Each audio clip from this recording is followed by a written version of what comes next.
जय Hind my dear viewers. आप सबके साथ एक बार फिर से जुड़ते हुए बहुत खुशी हो रही है। और मैं जानती हूँ आप सब जानना चाह रहे होंगे कि इस हफ्ते श्वेता क्या लेकर आई है। तो हम सब जानते हैं 14 सितंबर को हिंदी दिवस था। और पहली तारीख से लेके 15 तारीख तक भी कुछ कार्यालयों में, स्कूलों ने हिंदी पखवाड़ा मनाया। कुछ लोगों ने हिंदी सप्ताह मनाया और कहीं कहीं पूरा का पूरा सितंबर का महीना हिंदी माह के रूप में भी चलाया जा रहा है। कार्यालयों में, स्कूलों में इसकी ओर सबको ध्यान आकर्षित करने के लिए, बताने के लिए हमारी अपनी भाषा के बारे में। तो इस बार हमने सोचा कि इस पर भी चर्चा होनी बनती है और ये जानना ज़रूरी है कि हमारी अपनी हिंदी भाषा कैसे चल रही है और हम और आप क्या कर सकते हैं अपनी इस भाषा को और उसकी गरिमा प्रदान करने के लिए। होता ही है, हम और आप जब आपस में बातें करते हैं तो बहुत बार उन शब्दों का इस्तेमाल करते हैं जो कि हिंदी भाषा के नहीं होते, हमें पता भी नहीं चलता और वो आम जन में बोलचाल की भाषा बन जाती है। तो क्या ये सही हो रहा है? क्या इसके बहुत फ़ायदे हैं? क्या एयरपोर्ट्स पर हमें लोग हिंदी की किताबों के साथ दिखते हैं या नहीं? क्या लोग आपस में हिंदी में बात करने में झिझकते हैं या क्या वो किसी तरह का एक सोशल स्टेटस बन जाता है कि हम हिंदी में नहीं अंग्रेज़ी में ही बात करते हैं? ये सभी बातों को जानने की हमारी इच्छा थी और उसके लिए हमने सोचा कि एक्सपर्ट्स की राय ली जाए, लोगों की इंटरव्यू लें, उनसे बात करें, एक तरह का डिस्कशन करें और उस सारे डिस्कशन को आप सबके सामने लेकर आए। देखा, बातों ही बातों में हमने भी डिस्कशन शब्द का इस्तेमाल किया है।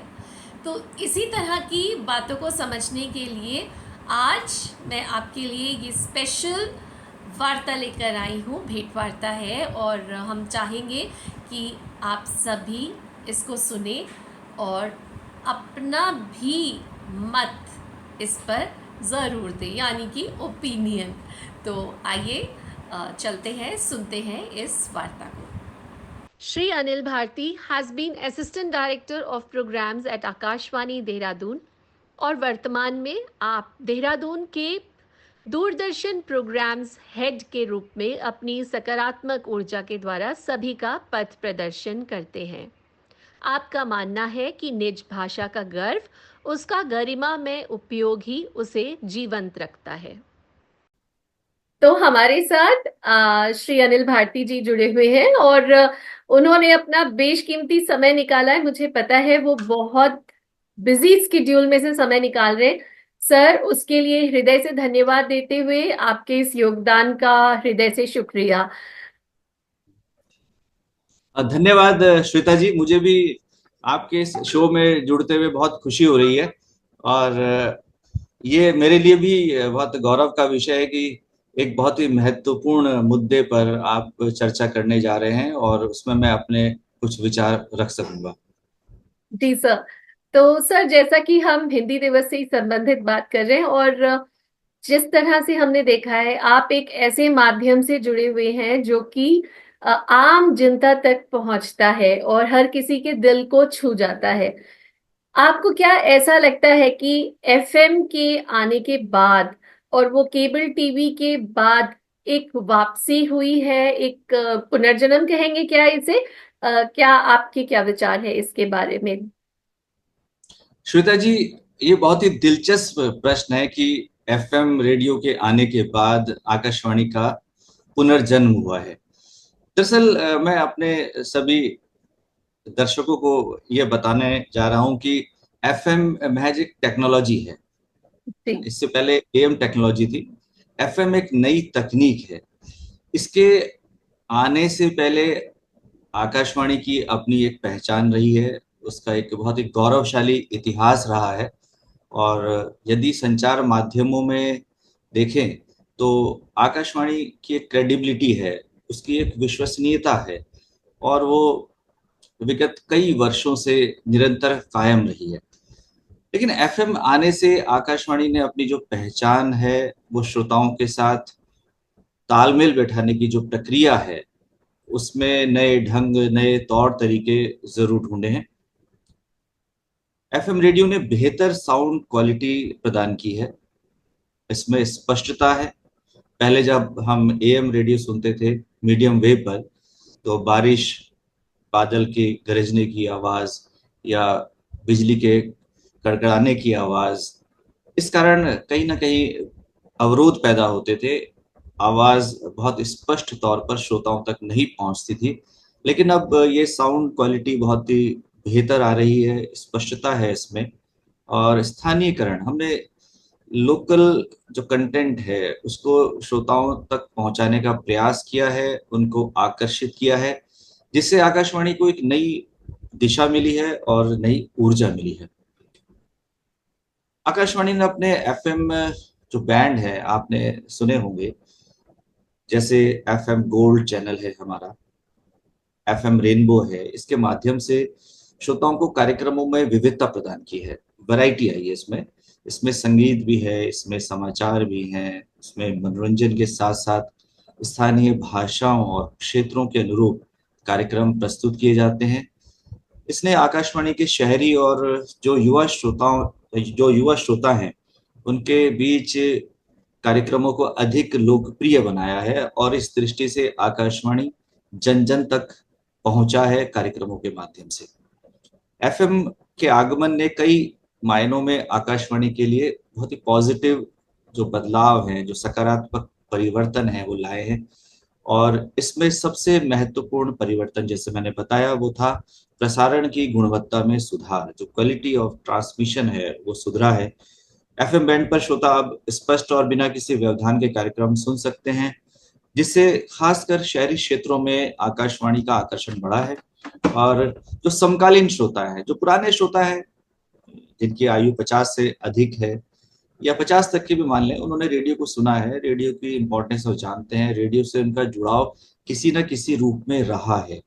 लेकिन अब जो समकालीन श्रोता है, जिनका जन्म, जो हम कह सकते हैं, जो 20 वर्ष के हैं, 25 वर्ष के हैं, 30 वर्ष के हैं, उनके लिए ये बहुत ही सुलभ और आकर्षक बना है एफएम के आगमन के बाद।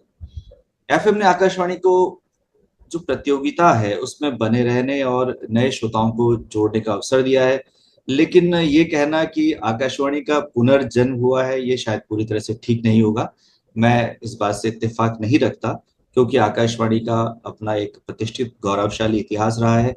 इसके अपने कार्यक्रम रहे हैं जो बहुत ही लोकप्रिय रहे हैं। आकाशवाणी के जो प्रस्तुतकर्ता हैं, आकाशवाणी के जो समाचार वाचक हैं, वो किसी भी फिल्म अभिनेता से, मैं ये तो नहीं कहूंगा कि ज्यादा लोकप्रिय है, लेकिन उनके समकक्ष है। और आकाशवाणी ने एफएम के साथ जुड़कर अपने को प्रासंगिक बनाए रखा है। उसकी जड़ें और उसके जो पुरानी विरासत है वो निरंतर कायम है। और मुझे लगता है कि तकनीक कोई भी आए, आकाशवाणी का जो इतिहास है, आकाशवाणी की जो महत्ता है, वो कायम रहने वाली है। और सबसे बड़ी बात होती है content. Content is the king, हम कहते हैं। तो कैसे हम कार्यक्रमों को रोचक बना सकते हैं, लोगों की आवश्यकता के अनुरूप तैयार कर सकते हैं, ये चुनौती जरूर है हमारे पास। लेकिन तकनीक आने से हमारी क्रेडिबिलिटी बढ़ी है, ये नहीं कहा जा सकता। केवल हाँ, क्वालिटी और प्रसारण आम जन तक पहुंचा है, ये हम कह सकते हैं। ये बात सही है सर, आपने एकदम अच्छे से स्पष्ट किया कि तकनीक के साथ जो परिवर्तन आया उसके साथ आकाशवाणी आगे बढ़ा है, और इसीलिए वो समय के साथ चलता जा रहा है। यानी कि changing with the changing times वाली बात अगर हम कहें तो। सर पर भाषाओं के जब हम हिंदी भाषा की भी बात करते हैं तो हम पाते हैं कि अनेक भाषाओं के शब्द मिलते हैं हमारी भाषा के अंदर, हिंदी में। तो क्या ये एक उत्थान का द्योतक है या पतन का कारण बनने वाला है? हिंदी भाषा गायब होने वाली है और एक नई भाषा जिसको कि इंग्लिश कहा जाएगा, या कुछ और नया भाषा का जन्म हो जाएगा? देखिए, हिंदी भाषा में अनेक भाषाओं के शब्दों का जुड़ना ये एक स्वाभाविक और विकासशील प्रक्रिया है। ये भाषा के उत्थान का प्रतीक मैं मानता हूँ, न कि उसके पतन का। भाषाओं का मिश्रण, अन्य भाषाओं के शब्दों को अपनाना, ये हिंदी की भाषाई समृद्धि को और उसके विस्तार को दर्शाता है। भाषा का लचीला होना, यानी वो अगर अन्य भाषाओं के शब्दों को ग्रहण करती है, उसको आत्मसात करती है, उससे वो अधिक लचीली बनती है, उससे अधिक वो रेलिवेंट बनती है, जिसे हम प्रासंगिक कहते हैं। इससे भाषा का विस्तार होता है। यानी हिंदी जो है एक इंक्लूसिव भाषा है, इसने विश्व की तमाम भाषाओं के शब्दों को ग्रहण किया है। इसके अलावा जो हमारे प्रादेशिक भाषाएं हैं, क्षेत्रीय भाषाएं हैं, उनके शब्दों को भी उसने ग्रहण किया है। तो हिंदी का जो शब्दकोश है वो बड़ा ही व्यापक और समृद्ध हुआ है। जहाँ तक वैश्वीकरण की बात है, और जो अनेक संस्कृतियां हैं उनके साथ जब हमारा संपर्क बढ़ता है और उन भाषाओं के शब्द हमारी शब्दावली में जुड़ते हैं, तो हम कह सकते हैं कि जो संवाद है वो बहुत सुगम बन जाता है। ऐसा हमने देखा है, कई बार देखा है। और माननीय प्रधानमंत्री जी जब विदेशों में जाते हैं तो हम उनको देखते हैं कि वहाँ की भाषाओं के शब्दों को वो प्रयोग में लाते हैं। जब वो हमारे देश के विभिन्न कोनों में जाते हैं तो हिंदी के साथ वहाँ के क्षेत्रीय भाषाओं के शब्दों का बहुत बेहतर ढंग से वो समावेश करते हैं। उत्तराखंड में भी आते हैं तो जो उनका संबोधन होता है और दो तीन पंक्तियां होती हैं वो गढ़वाली भाषा की या कुमाऊनी भाषा के प्रयोग में लाते हैं। दूसरी बात, अलग अलग भाषाओं के शब्द जब हिंदी से जुड़ रहे हैं तो हिंदी का कोश तो समृद्ध हो रहा है, बल्कि हमारी जो अभिव्यक्ति है, हमारा जो संप्रेषण है वो और अधिक प्रभावशाली हो रहा है। और भाषा और समाज अगर स्थिर हो जाएंगे तो वो खत्म हो जाएंगे, समाप्त हो जाएंगे। तो समाज में भी बदलाव आते हैं, वो नए तौर तरीके अपनाता है। अनेक समाजों की जो अच्छाइयां हैं, जो सकारात्मकता है, उसको वो ग्रहण करता है। उसी तरह से भाषा भी यदि स्थिर रहती है, नई शब्दावली को वो स्वीकार नहीं करती, ग्रहण नहीं करती, तो वो पिछड़ भी सकती है। हालांकि कुछ लोग इसे भाषा के शुद्ध रूप में हस्तक्षेप मान सकते हैं, जैसे कि आपने भी कहा कि अगर इंग्लिश जैसे आप कह रही हैं। परंतु भाषा का विकास और जो उसका परिवर्तन है वो बहुत ही स्वाभाविक गुण है किसी भी भाषा का। और ये प्रक्रिया हिंदी के पतन का नहीं बल्कि उसके उत्थान और समृद्धि का सूचक है। क्योंकि मैंने बहुत लंबे समय तक आकाशवाणी में कार्य किया है, तो आकाशवाणी से खेल प्रसारण भी होते रहे हैं। और क्रिकेट कमेंट्री की मैं बात करना चाहूंगा, तो क्रिकेट कमेंट्री में जो शब्दावली है वो पूरी तरह से तकनीकी है। लेकिन आप देख रहे हो कि आज कई विदेशी चैनल्स जो हैं वो हिंदी में ही कमेंट्री कर रहे हैं। उससे पहले आकाशवाणी से अंग्रेजी का जो कमेंटेटर है वो अंग्रेजी में कमेंट्री करता था, आंखों देखा हाल सुनाता था।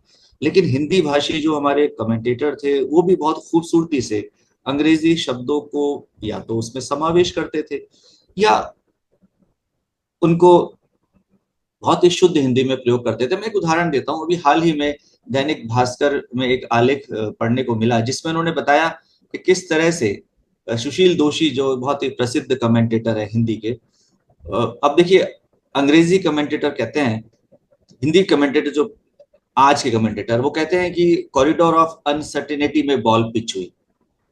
जहां पर कॉरिडोर ऑफ अनसर्टेनिटी का मतलब ये हुआ कि जहां पर बल्लेबाज ये फैसला ना कर पाए कि वो आगे जाए या पीछे जाए या कौन सा शॉट वो खेले।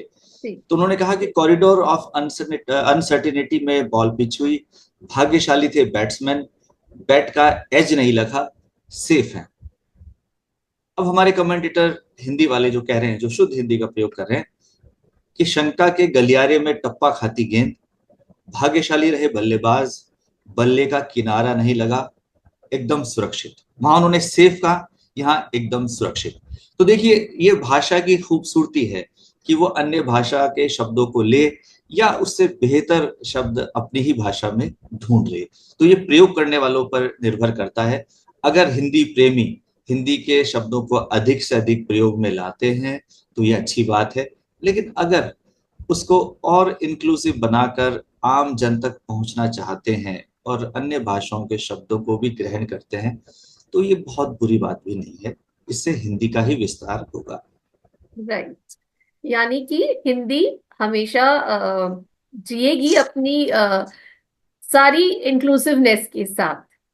ये आपने बात एकदम ठीक बोली सर। और चलते चलते सर, हम आपसे ये भी जानना चाहेंगे, यानी कि हम क्या ऐसा कह सकते हैं कि हिंदी जो है वो भारत में एकता का प्रतीक मानी जा सकती है, जैसे कि अन्य विदेशों में भी होता है कि राजभाषाएं जो है वो आधिकारिक भाषा होती है, तो उसी तरह से हिंदी को क्या हम भारत में, हमारे देश में एकता का प्रतीक मानेंगे? बिल्कुल, ये कह सकते हैं और ये कहना ही चाहिए, में किसी भी तरह का संदेह नहीं होना चाहिए। हिंदी को अक्सर राष्ट्रीय एकता के प्रतीक के रूप में देखा जाता है, क्योंकि ये भारत में सबसे व्यापक रूप से बोली जाने वाली भाषा है और विभिन्न भाषाई जो संस्कृति है, क्षेत्रीय विविधताओं के बीच इस संवाद का एक माध्यम प्रदान करती है। मुझे देश के विभिन्न कोनों में जाने का मौका मिला, लेकिन मुझे कभी ऐसा नहीं लगा कि मुझे अपनी बात को कहने में कहीं दिक्कत आ रही है या परेशानी हो रही है, और ना ही मेरे को लगा कि उनको समझने में। हाँ, वो हिंदी नहीं बोलेंगे लेकिन वो हिंदी को समझ लेते हैं और बोलते भी हैं, चाहे वो टूटी फूटी बोलते हैं लेकिन बोलते हैं। मैंने कई दक्षिण भारतीयों को बहुत अच्छी हिंदी बोलते देखा है। मेरे ऑफिस में ऐसे लोग हैं जो बंगाल से आए और उन्होंने हिंदी को एकदम आत्मसात कर लिया, केवल पहले बोलना सीखा, फिर लिखना सीखा, अब वो टाइप भी कर रहे हैं। तो जब हम भारत के स्वतंत्रता संग्राम को देखते हैं तो हिंदी ने इस दौरान एक बहुत ही महत्वपूर्ण भूमिका निभाई, और इससे जो है विभिन्न भाषाई जो समूह थे उनके बीच एकता कायम करने में बहुत ही बड़ी सफलता मिली हमारे देश के नेताओं को। अब देखिए कि महात्मा गांधी गुजरात से आते हैं, सरदार पटेल गुजरात से आते हैं, लेकिन जब हम बंगाल की बात करते हैं तो वही बंगाल के नेता सुभाष चंद्र बोस, वो अंग्रेजी बहुत खूबसूरती से बोलते थे, लेकिन उन्होंने राष्ट्रीय आंदोलन में जब बातचीत की तो वो हिंदी में भी बोलते थे। हम यदि अपने राष्ट्रगान की बात करें तो उसमें जिस तरह के शब्दों का प्रयोग है, राष्ट्रगीत की बात करें, हमारे जो स्वतंत्रता आंदोलन के दौरान जो सूत्र वाक्य थे, तुम मुझे खून दो मैं तुम्हें आजादी दूंगा, अंग्रेजों भारत छोड़ो, और हिंदी ने अन्य भाषाओं के साथ साथ अपनी महत्ता बनाए रखी है। देश में सर्वाधिक बोली जाने वाली भाषा है, व्यापकता है इसकी, और इसका अपना इतिहास है, इसका अपना साहित्य है जो और समृद्ध दिनों दिन हो रहा है। इसको बोलने वाले लोग, और खासतौर से आकाशवाणी या दूरदर्शन की मैं बात करूं तो हिंदी सिनेमा ने और हिंदी फिल्मी गीतों ने इसको जन जन तक पहुंचाया है। अगर हिंदी गंगा है तो अन्य भाषाएं उसकी ट्रिब्यूटरीज हैं, उसकी सहयोगी नदियां हैं। जैसे शरीर में एक मुख्य शिरा होती है और उसके साथ और शिराएं भी होती है, तो उसी तरह से हम हिंदी को मुख्य शिरा माने और अन्य भाषाएं उसके साथ जुड़ी हुई हैं, उनका भी उतना ही सम्मान करें। ये बहुत ही चैलेंजिंग समय है हमारे सामने, जब हमारी बोलियां विलुप्ति के कगार पर है, तो उनको भी बचाना है। और एक बात मैं कहना चाहूंगा कि भाषाएं अगर बोली नहीं जाएंगी तो वो खो जाएंगी। हम अपने कार्यक्रमों की भी बात करते हैं, वो आकाश में विलीन हो जाते हैं, प्रसारण हुआ विलीन हो गए, लेकिन हम जब तक भाषा का प्रयोग करते रहेंगे, भाषाएं जिंदा रहेंगी। अगर उनका प्रयोग नहीं किया जाएगा तो वो लुप्त नहीं, बिल्कुल समाप्ति हो जाएगी। धन्यवाद। असंख्य शुभकामनाएं आपको देते हुए धन्यवाद देना चाहूंगी। धन्यवाद श्वेता जी, नमस्कार। नमस्ते सर। श्री अजय जुगरान एक लॉयर हैं जो कि ऑडिट कंपनी में कंसल्टेंट रहे हैं। हिम जागृति नामक एनजीओ चलाते हैं और साथ ही साहित्य में खास रुचि रखते हैं। लक्ष्यबद्ध समयबद्ध होने वालों के लिए 24 घंटे कदापि कम नहीं होते, ऐसा श्री अजय जुगरान जी का मानना है। इस सोच के साथ बदलते परिवेश में स्वयं को ढाल लेना ये आपका मंत्र है। श्रीमती शशि महाजन हमारे साथ जुड़ रही हैं नाइजीरिया से। शशि's थॉट्स के नाम से आपका यूट्यूब चैनल और इंस्टाग्राम पेज है। कविता संग्रह, कहानी संग्रह एवं उपन्यास, इन सभी विधाओं में आपका योगदान है। आपका मानना है कि भाषा, लिपि ये हमारे इमोशंस के बेहतरीन एक्सप्रेशंस हैं। डॉक्टर अनंत मणि त्रिवेदी काशी हिंदू विश्वविद्यालय वाराणसी द्वारा भारत रत्न महामना संस्कृत पुरस्कार स्वर्ण पदक से सम्मानित हैं। देहरादून के मानव भारती इंडिया इंटरनेशनल स्कूल में आप संस्कृत के शिक्षक हैं। प्रसार भारती के दूरदर्शन एवं आकाशवाणी के अनेक कार्यक्रमों एवं वार्ताओं का आप हिस्सा रहते हैं। डॉक्टर त्रिवेदी का मानना है कि अपने देश एवं भाषा पर गौरवान्वित होना एवं संस्कृत का हर तरफ प्रचार प्रसार होना आवश्यक है। तो जैसा कि आप सबने सुना हमारे गेस्ट के बारे में, और वही बात हो रही है कि हम बात तो हिंदी दिवस, माह, सप्ताह, पखवाड़ा जो भी कहें, पर इंट्रोडक्शन में भी हम वर्ड्स यूज करते रहे हैं और अभी फिर भी कर रहे हैं सर। तो सबसे पहले मैं अजय जुगरान सर आपसे बात करते हुए ये कहना चाह रही थी कि जब भी बात होती है अंग्रेजी की तो और हिंदी की किताबों की, तो जनरली ये देखा गया है कि अंग्रेजी की किताबों को हम लोगों के हाथों में ज्यादा देखते हैं। हम ऐसा पाते हैं कि चाहे हम एयरपोर्ट पे हो या कहीं भी हो, तो लोगों के हाथों में अंग्रेजी की किताबें तो दिख जाती हैं, परंतु हिंदी की उतनी नहीं दिखती हैं। तो इसका क्या कारण है सर? बहुत बड़ा प्रश्न है, कोई छोटा उत्तर तो इसका हो नहीं सकता।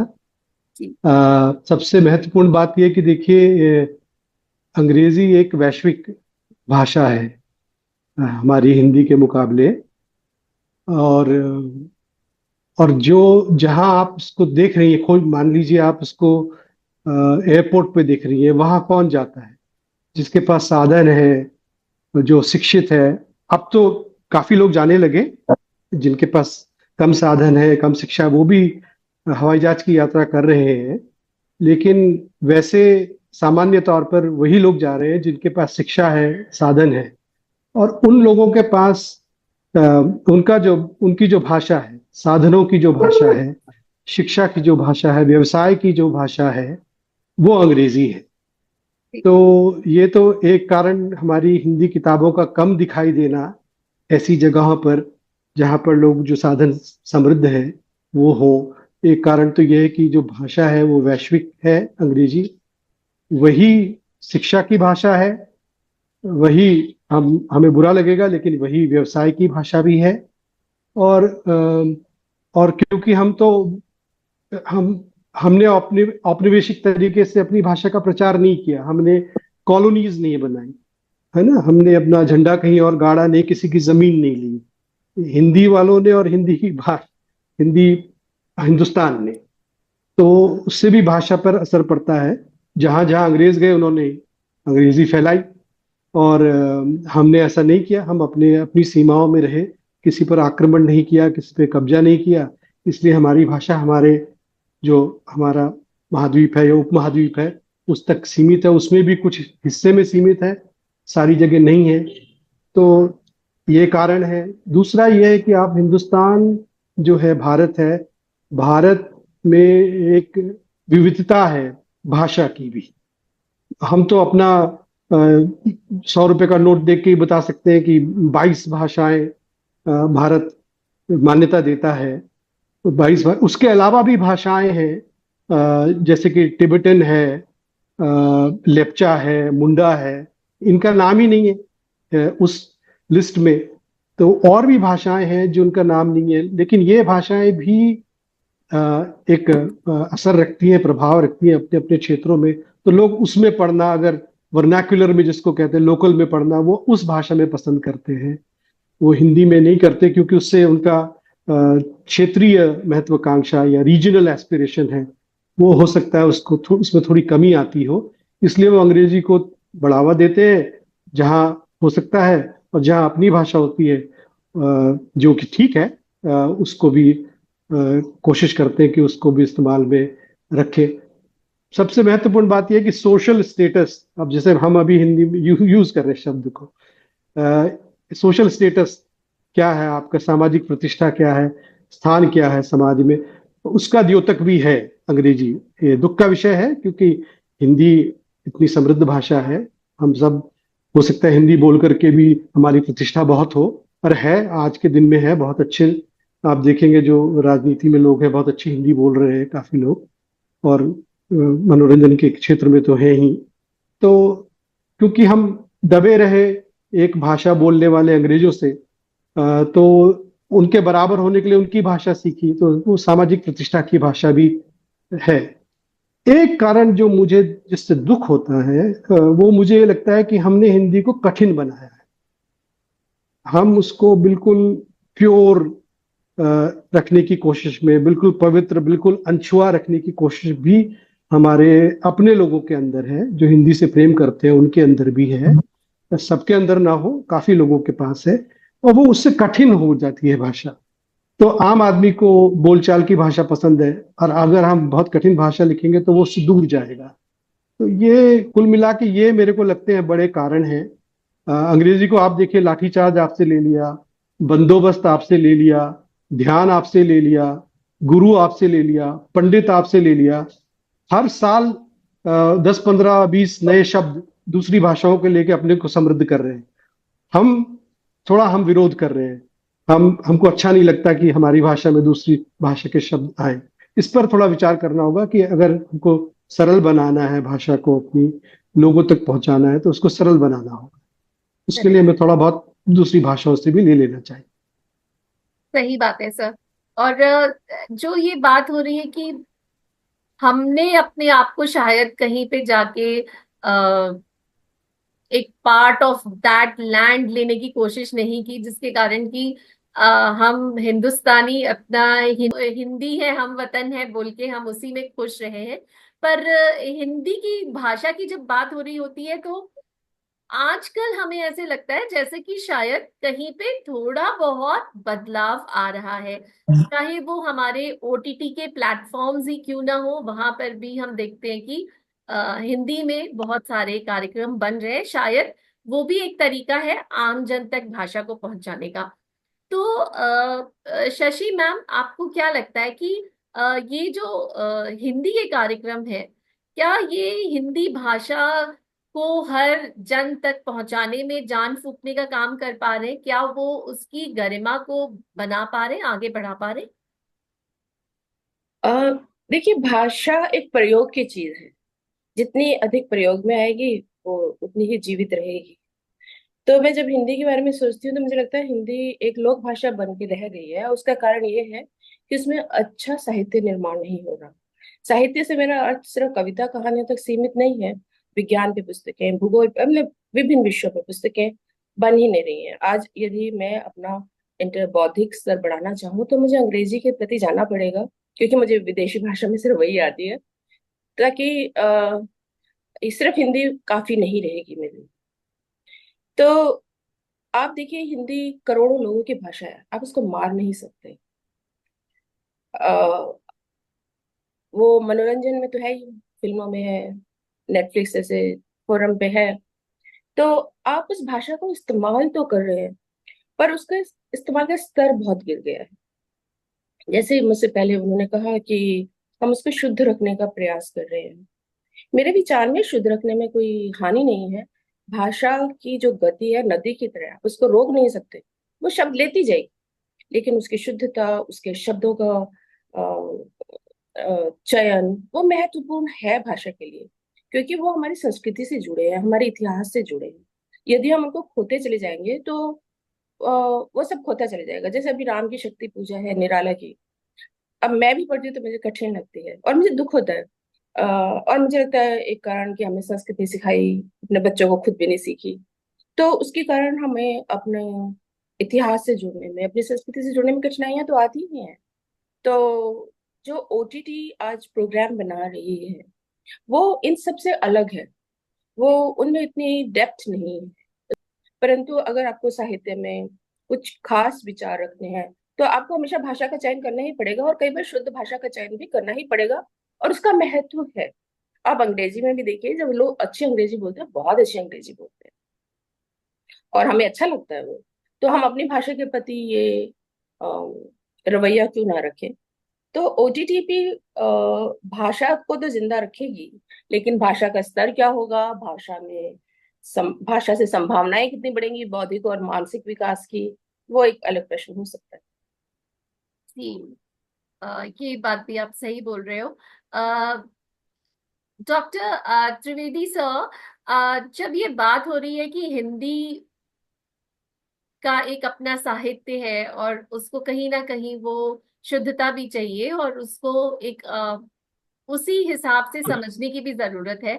तो आप संस्कृत के विद्वान हैं, आप इतना अच्छे से बच्चों को भी पढ़ाते हैं और आप काफी ज्ञान रखते हैं उसके बारे में। और संस्कृत को भी काफी लॉजिकल भाषा माना जाता है, ऐसा कहा जाता है कि काफी साइंटिफिक नॉलेज ज्ञान के साथ वो भाषा बनी हुई है। और कई बार होता है कि कुछ शब्द हैं जिनको के उच्चारण के द्वारा कहते हैं कि बच्चों की अगर कोई भी बोलने की समस्या है उस पे भी काम किया जा सकता है। और हमने ये भी देखा है कि कंप्यूटर लैंग्वेज के लिए भी कहते हैं कि Sanskrit has been the base. तो इन सब के बीच में आपको क्या लगता है कि अ, अंग्रेजी हर जगह पहुंच रही है, हिंदी में भी उसका प्रवेश हो रहा है, तो क्या एक नई भाषा का जन्म हो रहा है इस तरह से? जी, बहुत अच्छे प्रश्न हैं और बहुत अच्छा संवाद चल रहा है। सर्वप्रथम तो मैं अपना आभार व्यक्त करना चाहूंगा कि आपने यह प्लेटफॉर्म मुझे दिया। और अभी सर और मैम बहुत अच्छी बातें भाषा के विषय में बोल रहे थे। मैं 4 पंक्तियों से अपनी बातें प्रारंभ करना चाहूंगा और फिर मैं भाषा के विषय में कुछ बोलना चाहूंगा। हिंदी भाषा श्रवण मात्र से मुदित हृदय कर देती है, अपनी मृदु मधुमय वाणी से सबका मन हर लेती है। इसके कोमल कांत पदों की जग में छटा निराली है, इसके ध्वनि की मंजु मधुरिमा अद्भुत वैभवशाली है। कविता के पीयूष धार से तो मन ही भर देती है, हिंदी भाषा श्रवण मात्र से मुदित हृदय कर देती है, मुदित हृदय कर देती है। वाह। मैं इस प्लेटफॉर्म के बहुत बढ़िया माध्यम सर। से बताना चाहूंगा, और सर ने बहुत अच्छी बात कही कि भाषा के प्रयोग में जो कठिनाई आ रही है उससे भी हिंदी भाषा कहीं न कहीं समाज से और समाज के जो मूल लोग हैं, बड़े लोग हैं, उनसे दूर होती है। तो सबसे पहले मैं यहाँ जो हमारा अनुभव है, जो हमारा अपना स्वाध्याय है, भाषा व्यक्ति के उस बोली को बोलते हैं जो व्याकरण से परिष्कृत और शुद्ध हो। देखिए, त्रेता युग में रामायण की रचना हुई और द्वापर युग में महाभारत की। छोटा सा प्रसंग मैं बताना चाहूंगा। जो लोग रामायण को सच में मानते हैं कि रामायण की घटना हुई है, उनके लिए, और जो काल्पनिक मानते हैं उनके लिए भी यह बात है कि जब हनुमान जी श्रीलंका में जाते हैं और माता सीता के सामने उन्हें प्रस्तुत होना है, सीता हनुमान जी को नहीं जानती है और हनुमान जी सीता माता को नहीं। रामायण में महर्षि वाल्मीकि ने बड़ा अच्छा प्रसंग दिया। वहां पर भाषा का यह उत्तर बहुत ही आज के संदर्भ में परिष्कृत और सच्चाई के धरातल पर माना जाएगा, मानना चाहिए भी।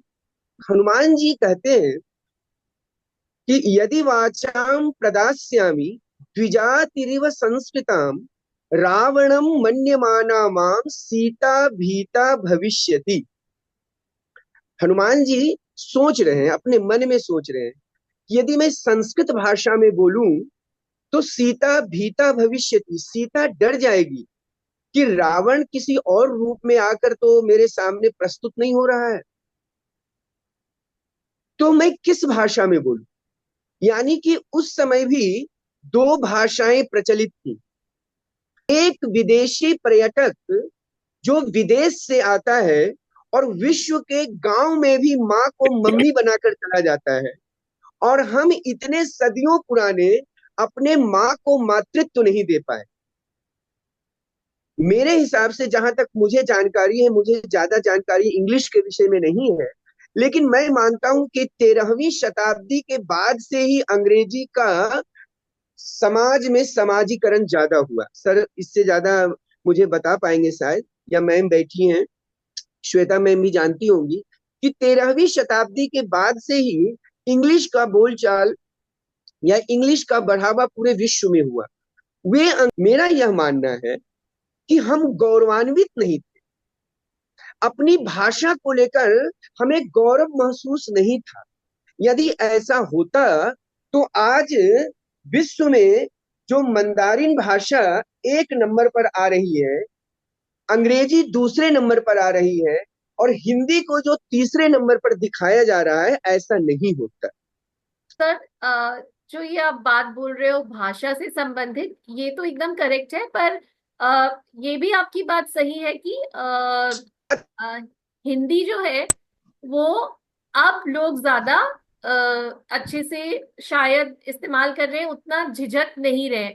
इसके बारे में शायद मैम हमें ज्यादा अच्छे से बता पाएंगी। शशि जी, अगर आपसे मैं पूछूं कि आपको ऐसा लगता है कि लोगों के अंदर अब हिंदी को लेके एक झिझक खत्म हो गई है, लोग आम जन में उस बात को कर पा रहे हैं, क्या आपको ये लगता है? देखिए, भाषा एक ऐसी चीज है जो हम सबके पास है, पशु पक्षियों के पास भी है, परंतु हम हमेशा विजेता की भाषा ही अपनाते हैं। जैसे अंग्रेजी, हम क्योंकि हम अंग्रेजी उपनिवेशवाद से आए हम लोग, यहाँ पे आप अफ्रीका में देखिए फ्रेंच, इटालियन, जहां जहां विजेता गया उसने उसकी भाषा को अपनाया। तो ये मैं वही भाषा का इस्तेमाल करूंगी जो मुझसे आगे के लोग, बड़े लोग, जिनको मैं बड़ा समझ रही हूँ, वो कर रही हूँ। यदि मैं इफ आई मतलब जिसको बोलते हैं मैं अपने व्यक्तित्व के साथ आराम से हूँ, if I am comfortable with that, तो मैं वही भाषा बोलूंगी जो मुझे ठीक लगती है। लेकिन हम अक्सर नहीं होते हैं कंफर्टेबल अपनी पर्सनालिटी के साथ, तो हम जो विजेता है उसकी भाषा अपनाएंगे। तो ये हिंदी का कोई स्थायी महत्व नहीं स्थापित हो रहा। स्थायी महत्व तभी स्थापित होगा जब उसमें ज्ञान होगा, और आज हिंदी में ज्ञान नहीं है। और मैं बार बार इस बात को कहती आ रही हूँ, जब भी मुझसे पूछा गया है कि हमें जो संस्कृत में है हमें उसका भी अनुवाद करना चाहिए, क्योंकि आज लेखक होने के बावजूद मेरा परिचय वेदों से नहीं है, बहुत ही सीमित है। लेकिन उपनिषदों से बहुत प्रयत्न के बाद मैं टीवी पे प्रोग्राम खोजूं तो भी नहीं मिलते हैं। हम इन सब पे प्रोग्राम बना सकते हैं, जबकि मुझे अगर ग्रीक मिथोलॉजी पढ़नी हो तो मेरे पास कितना लिटरेचर अवेलेबल है। तो जब तक वो ज्ञान नहीं मतलब अब जैसे इस्लामिक गोल्डन एज की बात होती है, तो उन्होंने ज्ञान जो बढ़ाया वो सब जहां से उनको जो मिला वो अनुवाद करते गए, और उनकी भाषा एक समृद्ध भाषा बन गई। तो हमें भी वैसे ही करना चाहिए। जब तक आप हिंदी के लेखक का सम्मान नहीं करते, मुझे नहीं लगता कि लोग अपनी ताकत को हिंदी में लगाना चाहेंगे। जुगरान सर, जैसा कि हमने अभी शशि जी ने भी बोला कि पब्लिशर्स की समस्या होती है और नहीं लोग समझते कि हाँ हिंदी में भी साहित्य लिखा जा रहा है या कुछ हो रहा है। आपको क्या लगता है कि वाकई में हिंदी की मार्केट बहुत कम है और वाकई में लोगों तक नहीं पहुंच पा रहे हैं और पब्लिशर्स को कंफर्टेबल नहीं है हिंदी की बुक्स को पब्लिश करना?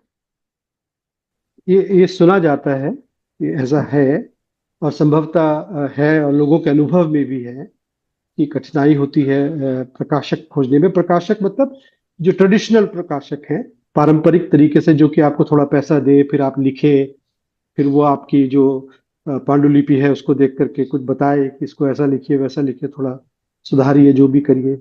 तो वो जो पारंपरिक तरीका था वो तो अंग्रेजी में भी उतना ही कष्टप्रद है। मैं हिंदी में भी मैंने किताब लिखी, अंग्रेजी में भी लिखी, जी जी। और मैंने पारंपरिक प्रकाशकों से बात करी।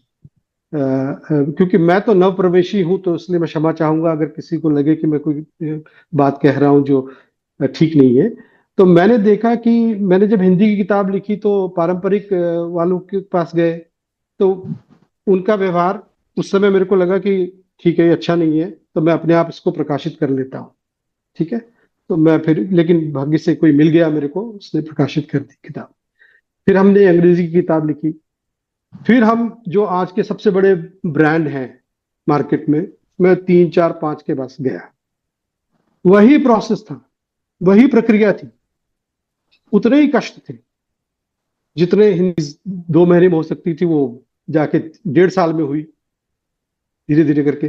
फिर भी आज हम ऐसी स्थिति में हैं, हम देखिए पैसा एक साधन की आवश्यकता जरूर होती है, धन की आवश्यकता चाहिए, कि स्व प्रकाशित कर सकते हैं, सेल्फ पब्लिश कर सकते हैं। अगर हमने लिखा है, और लिखता, मेरा ये मानना है कि हम लिखते हैं तो हम चाहते हैं कि कोई पढ़े, जी।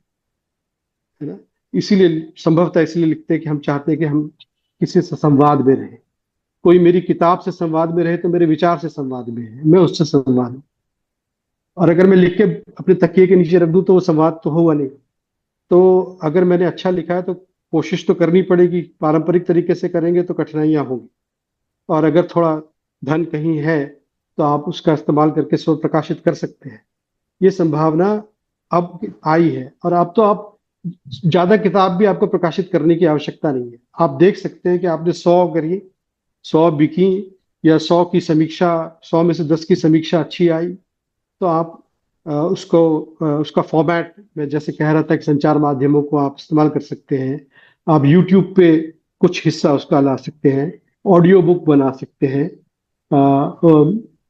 लाइव इलस्ट्रेशन भी कर सकते हैं, आजकल स्केचिंग जिसको एनिमेशन वगैरह जैसे लोग कर लेते हैं। इस सब के लिए धन चाहिए होगा, मैं मानता हूँ। लेकिन हमको इनको इस्तेमाल करना है, इन माध्यमों को, ताकि हम भी पहुंचे जहां कोई और भाषा पहुंच रही। के लिए हमें उसे सरल बनाना हो। मैं अशुद्ध नहीं बोल रहा हूं, मैं सरलीकरण की बात कर रहा हूं। और हम अगर अडॉप्ट कर ले इन सिस्टम्स को, इन संचार माध्यमों को, तो जीवन तो आगे ही बढ़ेगा, पीछे तो जाएगा नहीं। हम पीछे तो लौटेंगे नहीं। अगर आगे बढ़ेगा तो जो नई तकनीकें आ रही हैं, वॉइस टू टेक्स्ट आ रहा है, उसको लीजिए, ऑडियो बुक आ रही है, उसको लीजिए, छोटी छोटी वीडियो बनाइए, वो सब करना पड़ेगा, मेरा ये मानना है। मैं फिर क्षमा चाहूंगा, मैं कहता हूं मैं नव प्रवेशी हूँ, मेरे विचार हैं अपने, इतने परिपक्व ना भी हो, तो रख रहा हूं आपके सामने। आपने अवसर दिया, उसके लिए धन्यवाद। सर, पर आपने एकदम सही बात बोली है। जो ऑडियो बुक्स की भी बात हो रही है, वो भी आजकल काफी प्रचलन में है और काफी ज्यादा देखी जाती है। शशि जी, अगर आप आ जाएं तो हम सोच रहे थे आप ही से इस विषय पे पूछेंगे कि आप लिख रही हैं और काफी प्रकाशकों के साथ जुड़ी हुई हैं, तो क्या आपको लगता है कि जो ये ऑडियो बुक्स का आना शुरू हुआ है, अभी मैंने किसी एक बहुत ही अच्छे इन्फ्लुएंसर मोटिवेशनल स्पीकर को ये बात कहते हुए सुना था कि उनका कहना है कि हम हर किताब नहीं पढ़ सकते, दुनिया में इतनी किताबें हैं। तो आजकल चैट जीपीटी है या एआई के टूल्स हैं जिनके थ्रू हम किताबों की जिस्ट निकाल सकते हैं और उनमें से जो पसंद आए उसको लेके पूरा पढ़ सकते हैं। ये भी एक अप्रोच है लोगों की। तो हिंदी को लेके आपको क्या लगता है कि ऑडियो बुक से उससे कोई फायदा होगा और हिंदी को और रिचनेस मिलेगी आगे, इसमें लोगों का इंटरेस्ट डेवलप करने में? जी बिल्कुल, क्योंकि देखिए भाषा एक तकनीक है। एक समय था जब भाषा नहीं थी, एक समय था जब लिपि भी नहीं थी। लिपि तो 5,000 साल पहले ही आई, उससे पहले तो लिपि थी ही नहीं, सब मौखिक ही चल रहा था। तो अभी कुछ लोगों का कहना है कि जैसे रीडिंग इज डेड नाउ। मैं खुद बहुत कम पढ़ती हूँ, मैं सुनते जाता हूँ आप। और एक समय ऐसा आएगा जब शायद आपको इस प्रिंट मीडिया की जरूरत ही नहीं रहेगी, आप सिर्फ देखोगे, सुनोगे, या हो सकता है उसकी भी जरूरत ना पड़े, सीधा चिप डाल दे आपके दिमाग में और आपके अंदर 2 साल की उम्र में वो ज्ञान हो जो आपको 400 साल में नहीं मिल पाता। तो वो सब चीजें तो है ही। एडेप्टेशन भाषा का है, आप उसको रोक भी नहीं सकते, वो एक नदी की तरह है। अभी जैसे अगर मैं एक आधुनिक विषय पे लिख रही हूँ, आधुनिक विषय पे कहानी लिख रही हूँ, तो स्वभावतः मेरी भाषा भी आधुनिक ही होगी।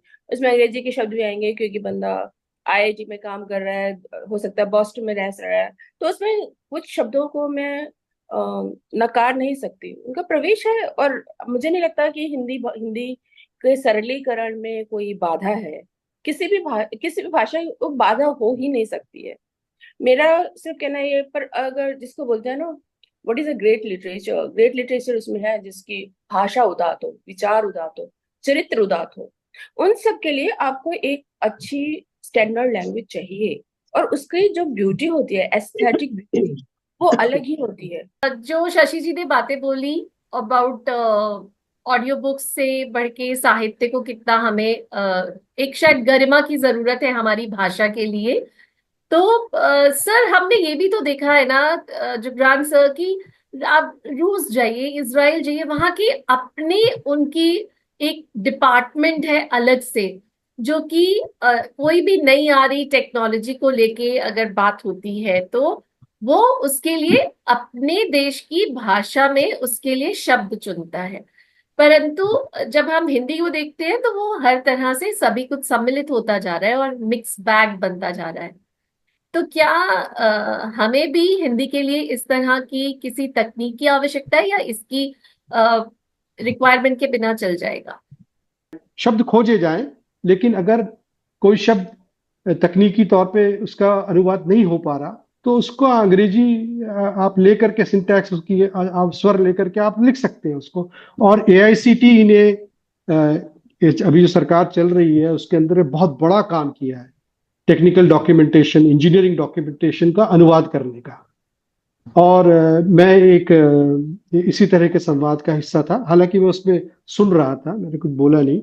तो उसमें भी यही बात हुई कि जहां शब्द नहीं मिल रहे हैं तो उसको जो अंग्रेजी का शब्द है उसको हिंदी में लिखा जाए, हिंदी मतलब लिपि में, और लिपि में। उसके साथ ही अंग्रेजी में भी लिख दिया जाए।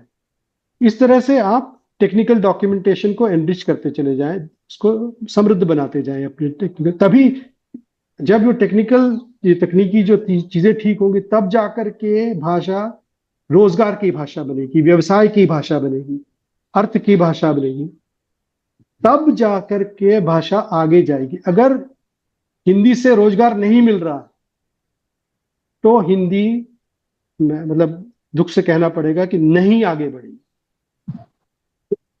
सबसे पहला ये है, मेरा मानना है। खैर देश अगर समृद्ध हो, शक्तिशाली हो तो भी भाषा को बल मिलता है, ये भी सत्य है। लेकिन एक व्यक्ति के तौर पर, एक आम आदमी के तौर पर अगर उससे रोजगार मिलता है, उससे व्यवसाय में सुविधा होती है, तभी वो आगे बढ़ेगी। जो बात शशि जी ने की थी कि हम अपने वेदों को, उपनिषदों को हम नहीं समझ पाते हैं, और अभी जुबरान सर ने भी यही बोला कि एक्सेप्ट करिए नए शब्दों को और उनको लेके चलिए। पर आप जैसे सर गीता के बारे में भी काफी ज्ञान रखते हैं, भागवत के बारे में, और उसमें भी ट्रांसलेशन के तौर पर, हिंदी के तौर पर उसको पढ़ना शायद आसान होगा। तो क्या उस तरह का ज्ञान लेकर स्कूलों तक पहुंचा देने से भी क्या हम अपनी भाषा के बारे में बच्चों तक पहुंचा पाएंगे, ताकि वो आगे उसको लेकर चले? क्या ये एक पॉसिबिलिटी है?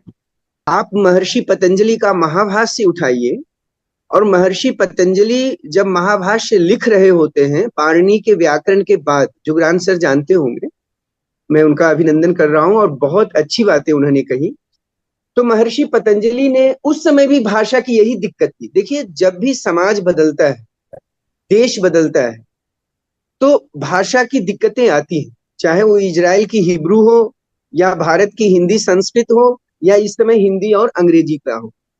तो महर्षि पतंजलि यही कहते हैं कि उस समय जब हम संस्कृत और प्राकृत और पाली भाषा का आना जाना लगा रहा, तो उस समय यही बात हो रही थी कि संस्कृत को हम लेकर चले, और जहां संस्कृत के कठिन शब्द आ रहे हैं वहां हम प्राकृत भाषा का प्रयोग कर ले।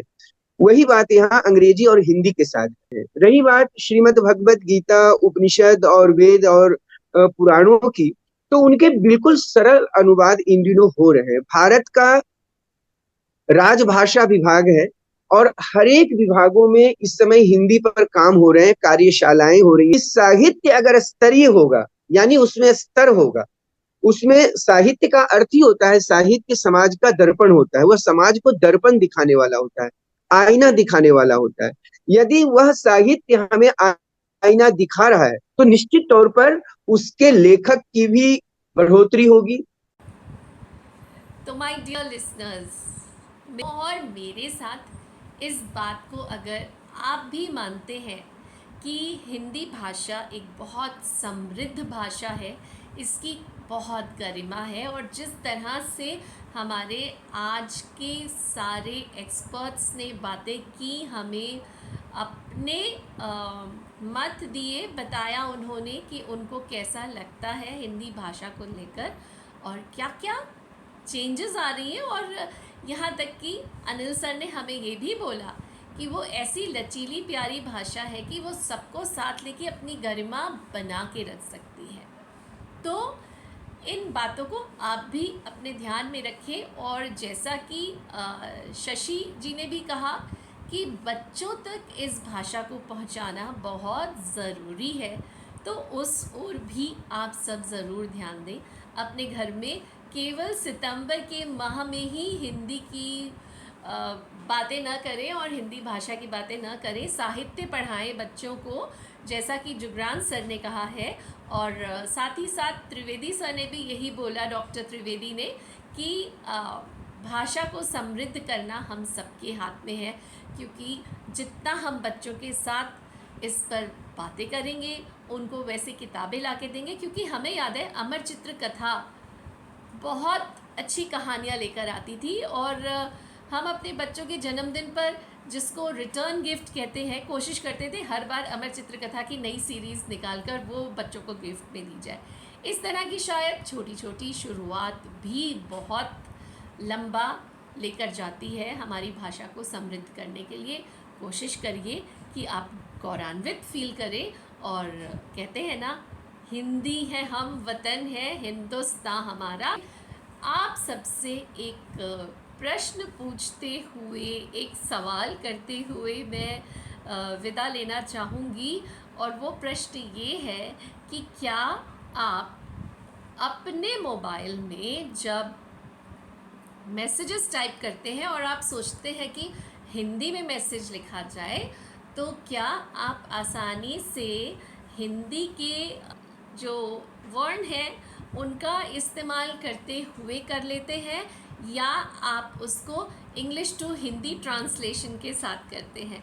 और कितनी बार ऐसा होता है कि आप गूगल ट्रांसलेटर का इस्तेमाल करते हैं to translate from English to Hindi? सोचेगा, और मैं चाहती हूँ कमेंट्स में आप ज़रूर इसके बारे में मुझे बताएं। जानना चाहूँगी आप सबके व्यूज़, और अभी लेती हूँ आपसे विदा। जय हिंद।